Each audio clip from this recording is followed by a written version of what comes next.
Thank you very much, Mr. Chairman.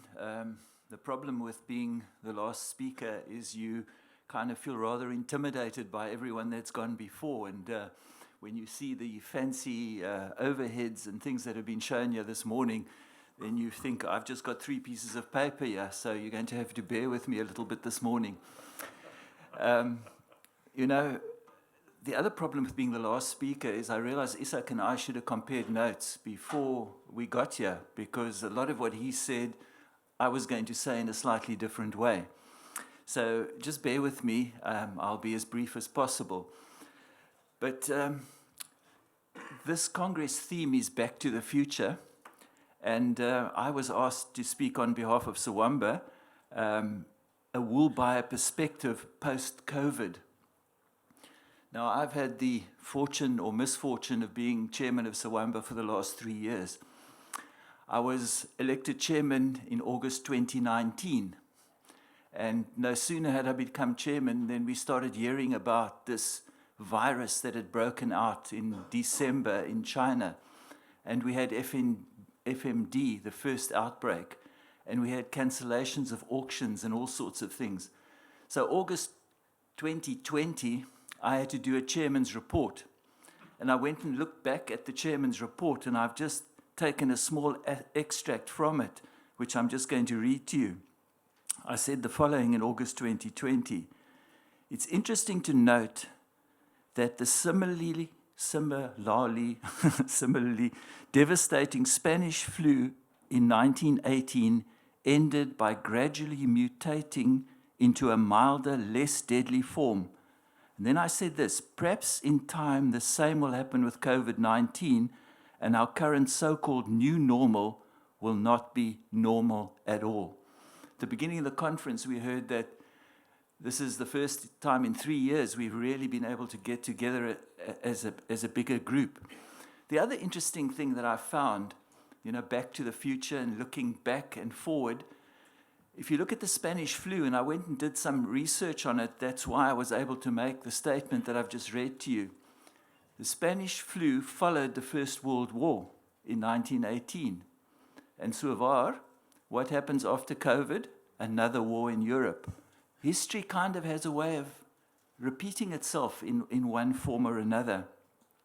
Came across a very interesting story about Dr. Albert Einstein, which I read on Facebook. I think it might have been something that Billy Graham must have quoted at some stage. And the story goes that Albert Einstein was on a train journey, and he was sitting there, and after a while he noticed the conductor coming through. And the conductor stopped at every passenger and clipped his ticket. And so Dr. Albert Einstein started looking for his ticket. And he searched everywhere, and he couldn't find it. Eventually the conductor came, and he stood next to him, and he said, I believe you can't find your ticket. But don't worry, I know who you are. You Albert Einstein. I'm sure, being who you are, you would have paid for your ticket. So really, you don't need to worry about finding your ticket. I'm sure you've paid for it. He went through the rest of the carriage, and Albert Einstein kept looking for this ticket. He came back, and he was going past in the other direction, and there was Albert Einstein on his hands and knees searching under the seat for his ticket. So the conductor came back to him, and he said, don't worry, Dr. Einstein, I know who you are. So Albert Einstein said to him, I also know who I am. But my problem is I need to find my ticket so I can find out where I'm going.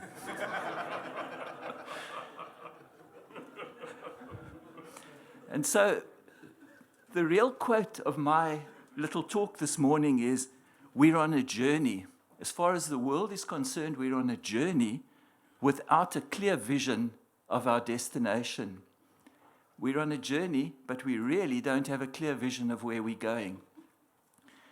And you know, as I look back just to this century, now I've been, I think Billy referred to me as an old friend. Well, the old is probably really true, and hopefully the friend is also true.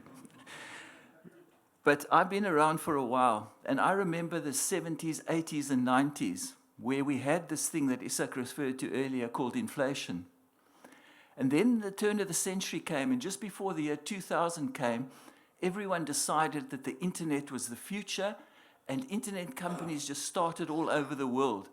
And people started buying shares in internet companies. You just set up a little company and people bought into the share. And these prices climbed to fantastic levels. And then, of course, we were told that when the year 2000 comes, everything's going to crash, because these computers don't know how to recognize 1999 to 2000. You remember it was called the Y2K. And everyone thought this was going to be a disaster. And we came into 2000 and we were all fine. But then, suddenly in March 2000, people woke up and realized just how overvalued these internet shares were. And they crashed completely. The NASDAQ, which is the index on which they were quoted, dropped by 39.8%. 39.8%. It took 16 and a half years before the NASDAQ reached those levels achieved in March 2000. No sooner had we recovered from all of that, we had something which was referred to as the GFC. When I first heard this term, I thought, what on earth is GFC? And then the chap said, no, that's the 2008 global financial crisis. What happened there? Property prices in the United States just went completely bananas. Same as the Y2K, internet companies, complete overvaluation, and the crash that followed. And then, of course, comes 2020, and we have COVID. So we've seen quite a lot in just 20-odd years. And so we need to, well, let me just say this. I said I've been around for a while, and inflation is something I kind of grew up with in my early working environment. And the real surprise to me from the late 90s to last year was the fact that inflation wasn't there. I mean, you know, I did Economics 101. I wasn't very good at it, and I don't profess to be an economist. But it surprised me. I kept saying, but where's inflation? You're pumping so much money into the financial system. They called it QE, quantitative easing. And they're still, to date, pumping it in, although they're starting to pull back, because they had to save the financial system. And so the governments of the world kept pumping money in. And when you pump money into the system, you expect inflation. And it just wasn't there. And lo and behold, last year, it started. And it's now at the stage where people in the USA are saying the Federal Reserve have been too late to do something about it. And they're now saying interest rates are going to rise. It rose by 0.5%, I think it was last month. It's going to rise by another 0.5% and another 0.5%, and who knows how many more 0.5%. So you're living in an environment where inflation is becoming an issue again, and interest rates are rising. The Federal Reserve's mandate is to actually keep inflation at 2% and full employment. So that's their mandate. Inflation in the States, last I saw, was 6.3%. So you can see how far behind the curve they are.